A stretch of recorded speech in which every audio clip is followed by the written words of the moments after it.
There's a national broadsheet tomorrow, a great exclusive by Matt Cunningham on the front. Kids face non-gender sport is their headline.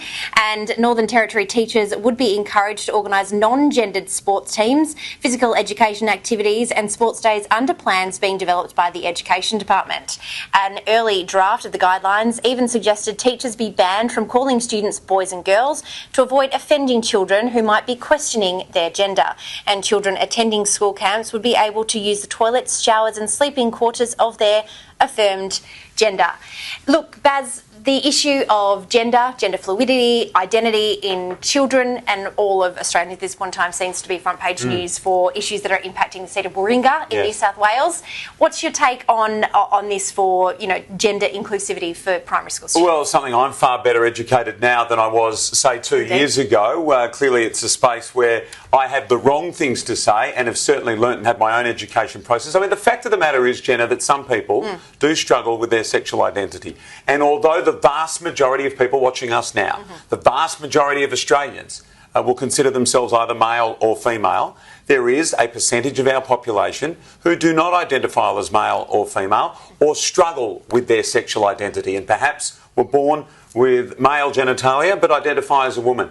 And the fact remains that if there are people who struggle with that, is it not right that we try and accommodate them as best we can?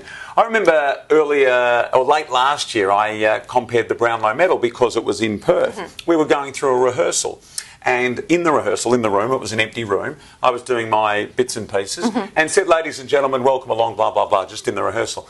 And a very polite official from the AFL tapped me on the shoulder and said, look, we're now in the habit at the AFL of not trying to say male or female or men and women, just welcome everybody. It's the inclusivity that we hold very dear to our organisation.